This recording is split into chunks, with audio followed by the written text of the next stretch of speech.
Oke, selamat malam semuanya.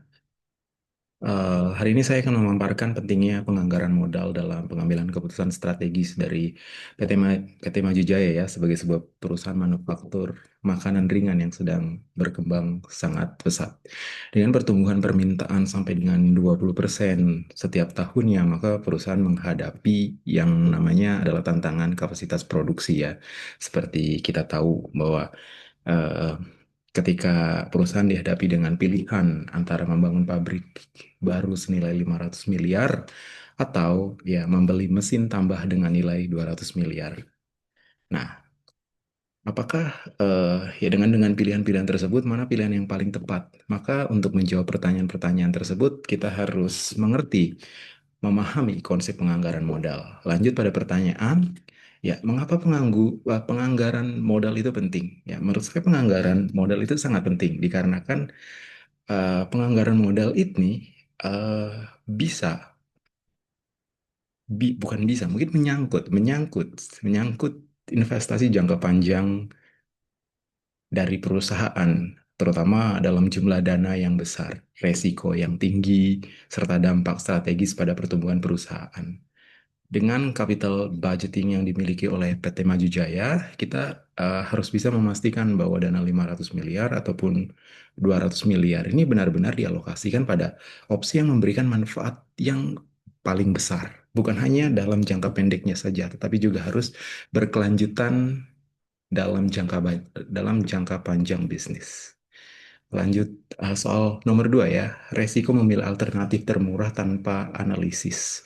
Nah, ini gini ya, jika perusahaan ya harus memilih opsi, di mana opsi mungkin membeli mesin tambahan dengan harga 200 miliar tanpa analisis capital budgeting, mungkin ini resikonya akan berdampak pada kapasitas produksi ya, di mana ya dengan hanya mendapatkan tambahan 10% ya, ini tidak akan cukup menutupi untuk pertumbuhan permintaan 20% dari market ya.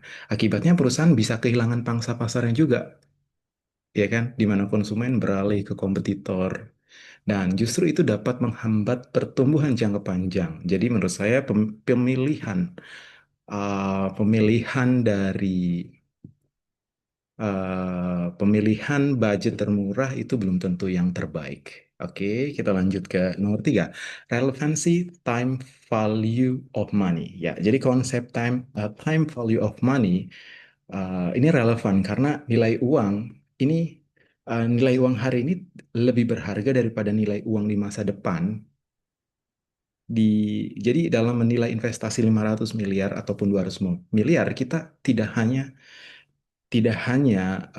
melihat dari sisi mungkin biaya awalnya saja, tapi kita juga harus menghitung arus kas yang masuk di masa mendatang ya dengan cara melakukan diskontokan ke nilai sekarang. Jadi present value ya. Dengan demikian kita dapat mengetahui apakah investasi tersebut layak atau justru merugikan. Lanjut ke lima, keempat ya. 5 langkah capital budgeting. Jadi ada 5 langkah capital budgeting yang sangat membantu mungkin dalam manajemen pengambilan keputusan objektif dan juga terukur. Ya, yang pertama adalah melakukan identifikasi proyek. Jadi kita harus melakukan perbandingan. Jadi opsi pabrik baru atau penambahan mesin gitu. Yang kedua kita lanjut ke estimasi arus kas. Kita harus bisa melakukan pemprediksian pendapatan dan juga biaya dari setiap opsi pilihannya. Yang ketiga adalah evaluasi ya. Evaluasi menggunakan metode N, NPV, IRR, ataupun payback period.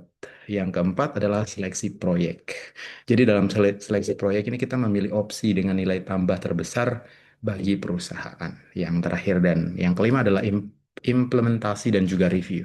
Kita harus bisa mampu melakukan pengambilan keputusan sekaligus dan mengevaluasi hasilnya. Maka dengan 5 tahapan tersebut, kita dapat nih membuat keputusan yang strategis. Jadi bukan hanya berdasarkan intuisi, tapi juga strategi yang berbasis data.